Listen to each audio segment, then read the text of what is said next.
Lahumul Fatihah. Bismillahirrahmanirrahim. Ar-Rahmanirrahim. Maliki yaumiddin. Iyyaka na'budu wa iyyaka nasta'in.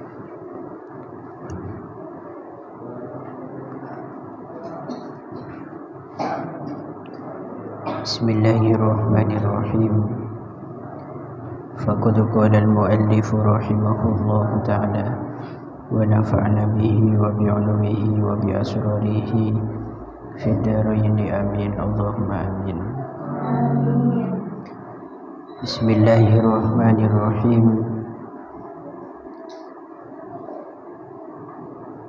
Wa yu'tabaru hadzal mahru bi halil 'aqdi fil asahhi wa imma ahaduz zawjayn qabla fardin wa wad'in wa jawabahrul misli wa laysa lan ora ono li aqalli sadaqi kaduwe luweh didike mas kawin opo haddun batasan muayyanun kang den tentuaken fil qillati ing dalem ukuran kidike fil qillati ing dalem ukuran kidike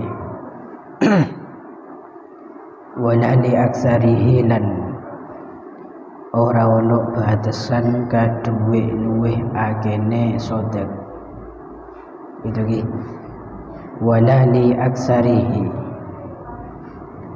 lan ora ono batasan kaduwe luweh ake sodak opo haddun yo batasan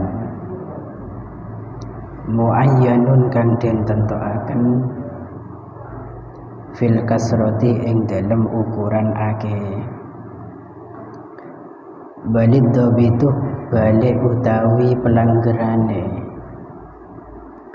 fi dzalika ing dalem mengkono-mengkono sodak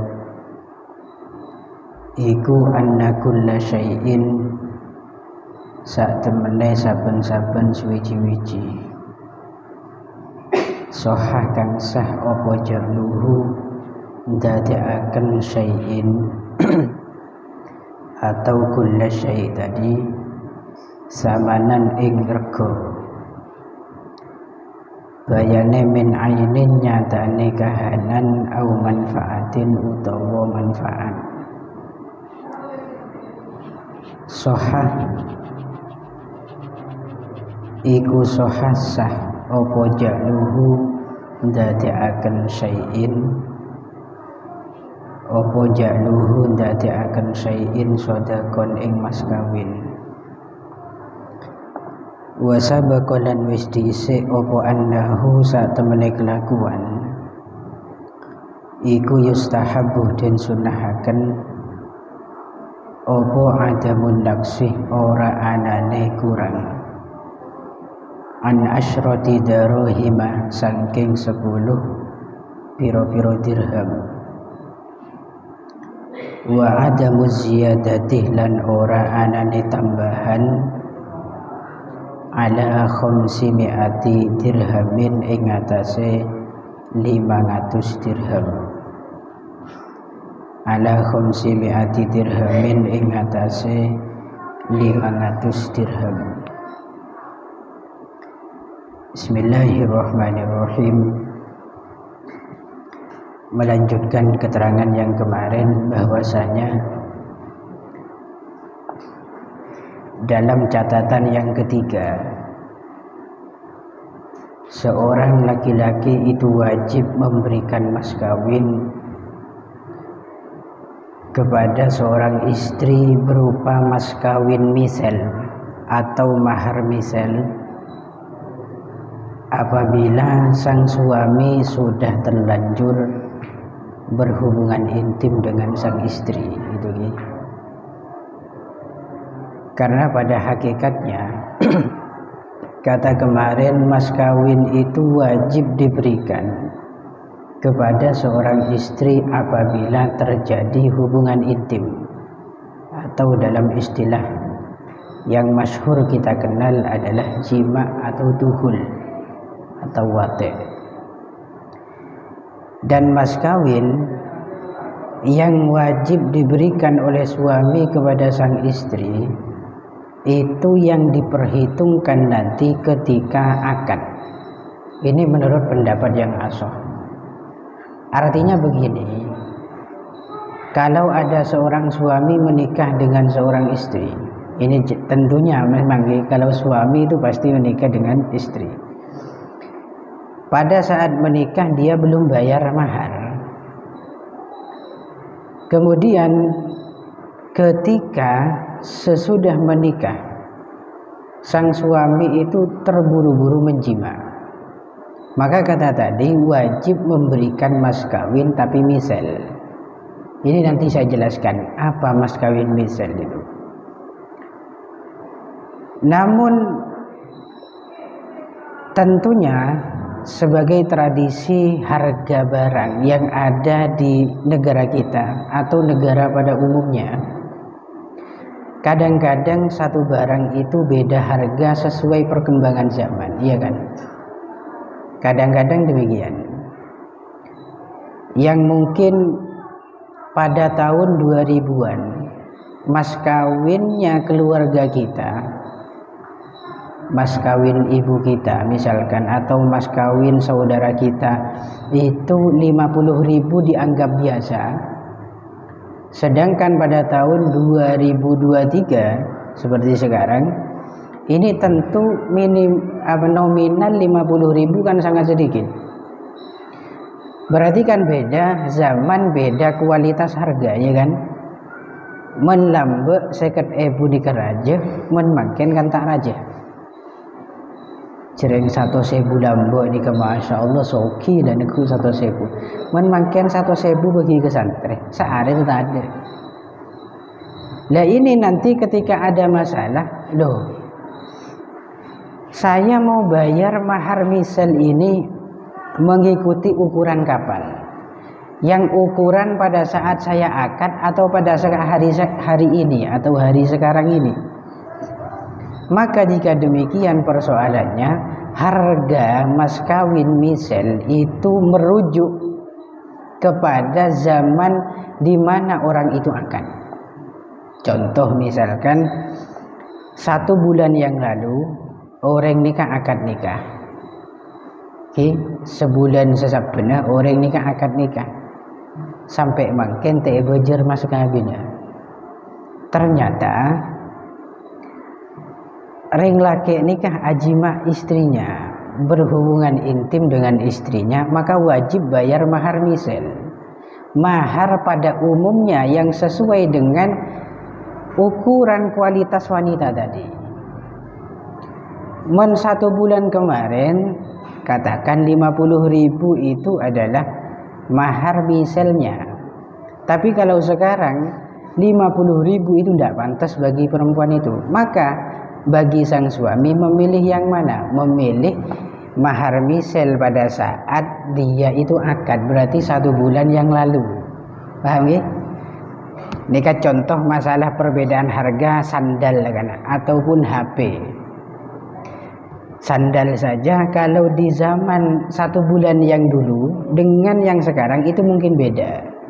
Itu mungkin beda, tapi ya beda juga sih, harganya tetap. Handphone pun juga sama. Yang kemarin baru rilis, katakan mas kawinnya handphone, baru rilis 1 bulan kemarin, itu harganya 2 juta lebih.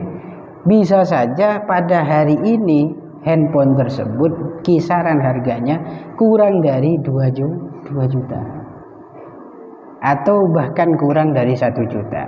Maka jika terjadi demikian, reng laki itu tak usah bingung-bingung, cukup mengambil harga mas kawin misal atau mahar misal di saat dia dulu akad, gitu ya.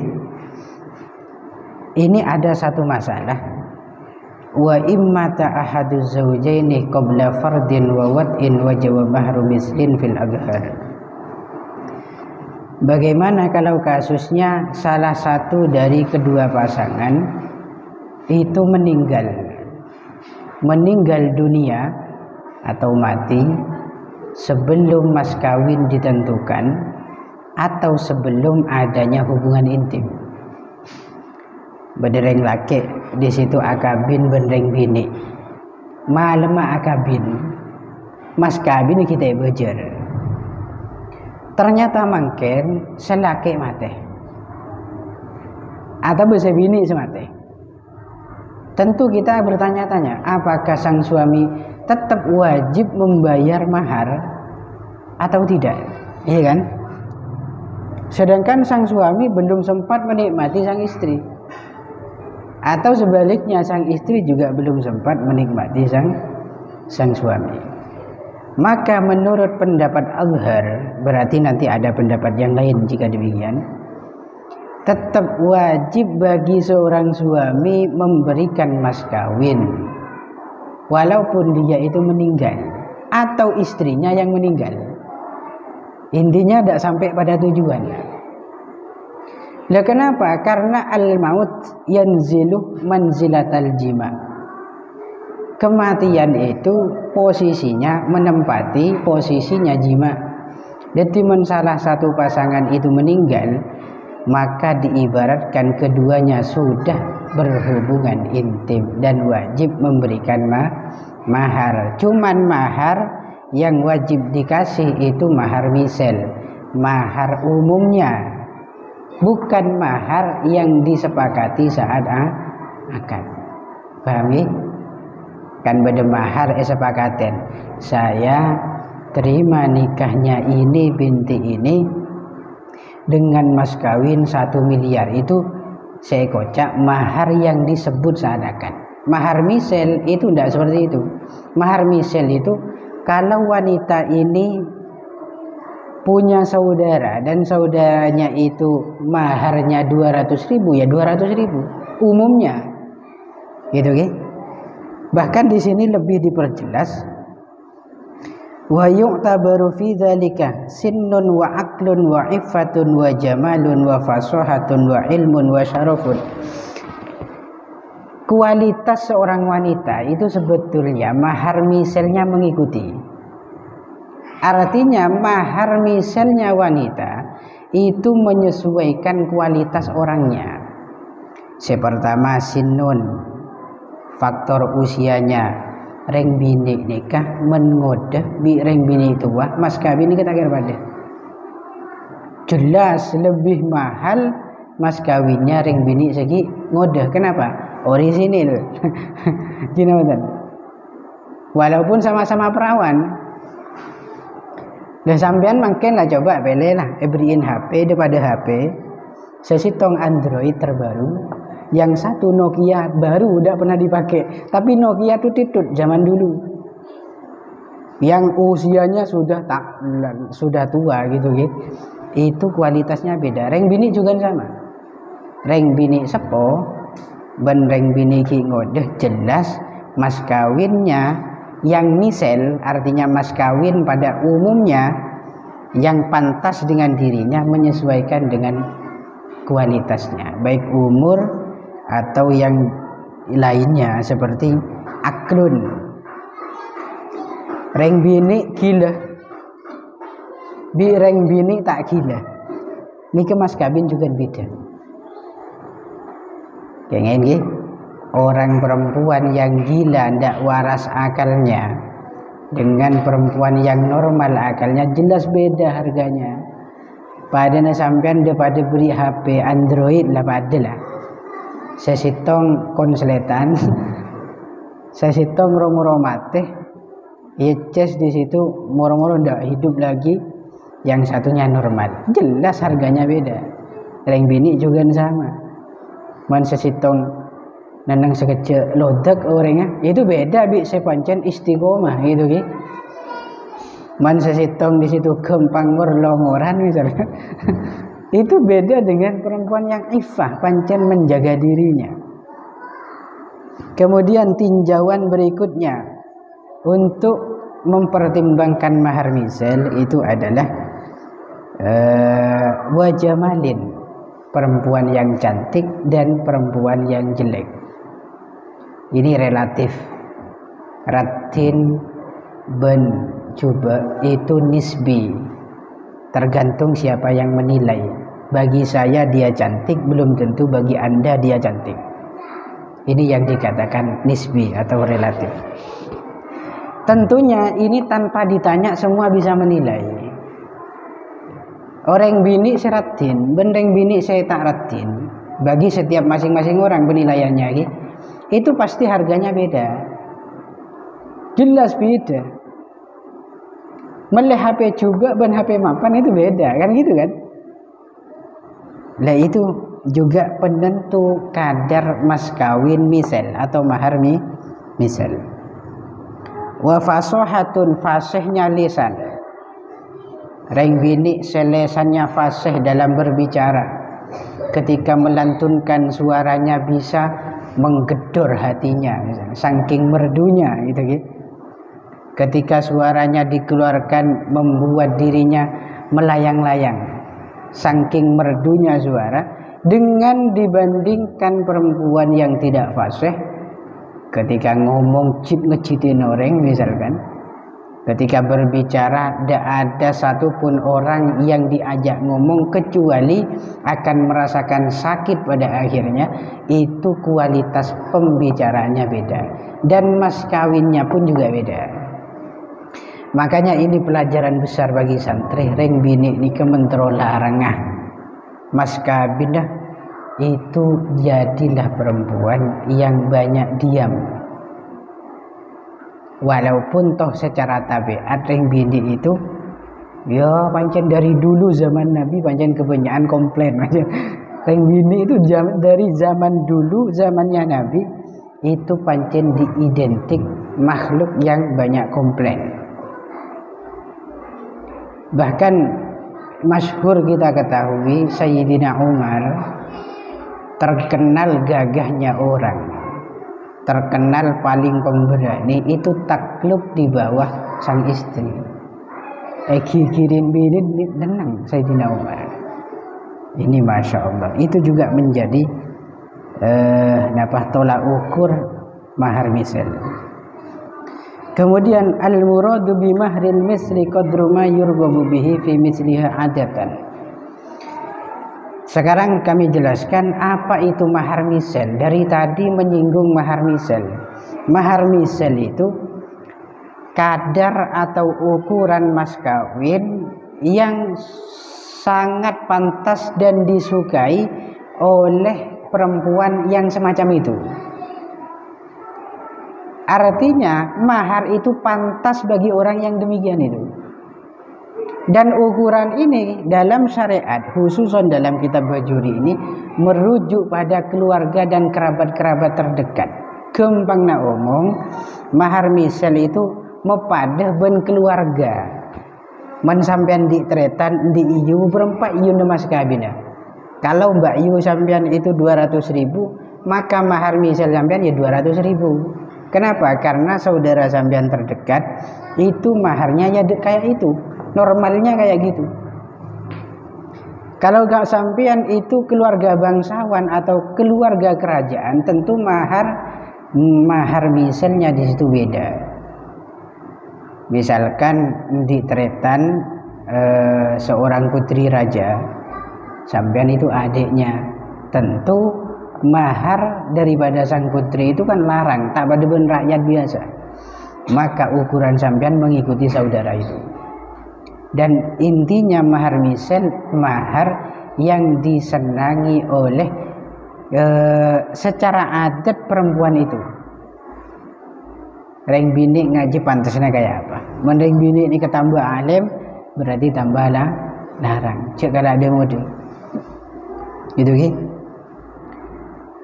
Wala li aksarihi wa laysa li aqalli sadaqi haddun muayyanun fil qillah wala li aksari haddun muayyanun fil kasrah. Kemudian untuk mas kawin itu sendiri itu tidak ada batas minimal dan tidak ada batas maksimal. Ketika ada pertanyaan mas kawin yang paling banyak itu berapa, tidak ada batas. Maka bi sampean kel tak kelah de burlah kap fi apa saya sampean ka endi jual kang kui mas kawin itu boleh saja. Jadi ukuran banyaknya tidak terbatas, ukuran paling sedikitnya pun itu tidak terbatas. Akan tetapi ada satu kaidah yang tidak boleh kita lepas terkait dengan mas kawin ini, yaitu anna kulla syai'in sahha ja'luhu samanan min 'ainin aw manfaatin sahha ja'luhu shadaqan.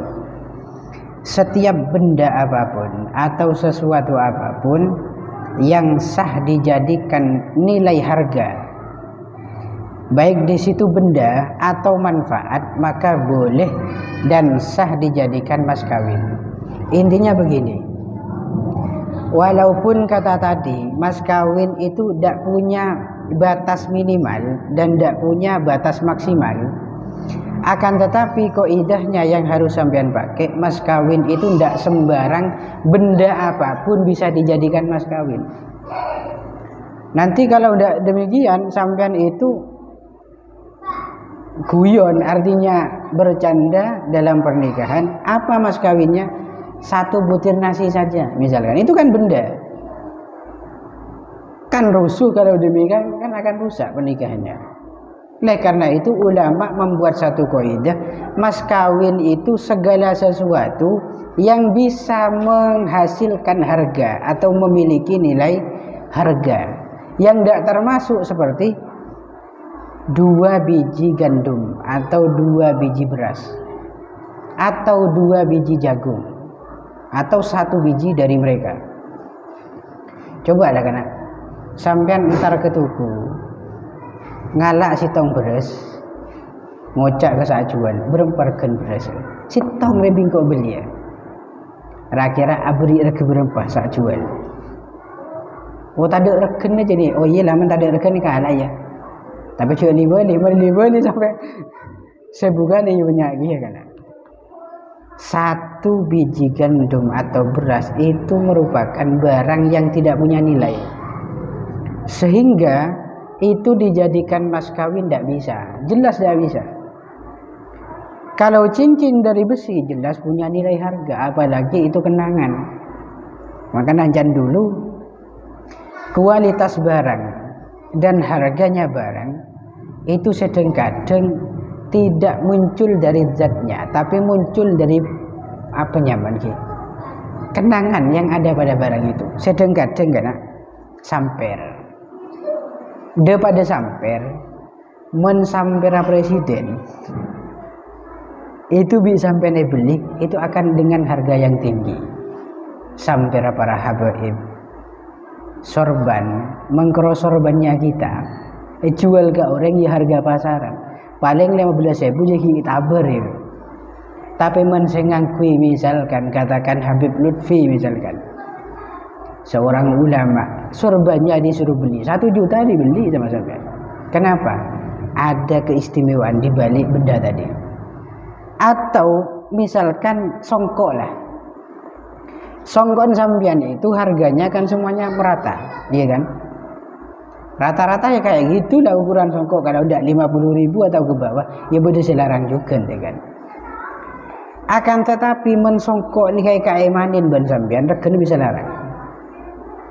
Patong sampean eman bisa sampai 100.000 atau bahkan 1 juta. Tidak seperti harga umumnya. Kenapa? Ada nilai kenangan di sana. Kina banteng. Sampean di selok berin emban sampean. Dan itu tambahin nasihat oleh orang tua sampean, jaga selok jadi cuk sampai pak elang pas beli ban kanyan sampean. Padahal selok itu hanya besi saja kan, dan itu karatan. Tapi ada kandungan nilai di sana, ada pesan sekaligus wasiat dari leluhur atau bapak sampean. Maka umpama terpaksa dijual pasti harganya tidak mungkin murah. Kenapa? Emanin. Begitu juga benda-benda yang lain. Gitu kan? Lah ini mas kawin. Tidak ada nilai, batasan nilai baik minimal atau maksimal, tapi paling tidak benda yang dijadikan mas kawin itu bisa memiliki nilai harga, atau bukan benda tapi manfaat seperti mengajar Al-Quran itu kan bisa menghasilkan nilai harga seperti disewa. Kan banyak sekarang guru-guru disewa. Ya hakikatnya mengguru nih kayak bejer kan esewan kan. Esewan manfaatnya dia bisa ngajar. Esewan derma sekarang bisa ngajar. Hasil daripada amalnya itu nanti dibayar upah. Maka itu yang dikatakan manfaat yang disewa dan menghasilkan nilai harga. Kemudian dulu kita sempat diingatkan bahwasanya terkait mas kawin itu disunnahkan. Ini sunnah cuma bukan menjadi tolak ukur banyak atau sedikit mas kawin. Kesunnahannya mas kawin itu tidak kurang dari 10 dirham. Nikah sunnah dan tidak melebihi 500 dirham. Bahkan sangat-sangat disunnahkan kang kuireng bini itu juk sampai rang melarang masalah mas kawin. At-tagholi fil mahri itu makruh, bahkan qalilul barokah. Reng bini ni melarang maharnya sampai membuat laki-laki tidak ada yang mampu. Itu justru mengurangi keberkahan dirinya. Beni tambah mulja. Oleh karena itu di sini disebutkan li'anna akhfahunna muhuron aksaruhunna barokatan. Reng bini sepaling ringan mas kawinnya, maka itu perempuan yang paling besar dan paling banyak berkahnya. Dan bahkan ini kalau diperdalam lagi, efek atau dampak mahalnya mahar itu berpotensi banyaknya kerusakan. Reng bini ini kemen maharnya itu mahal, sejelas banyak reng laki sengka kawinnya. Yang gini benten.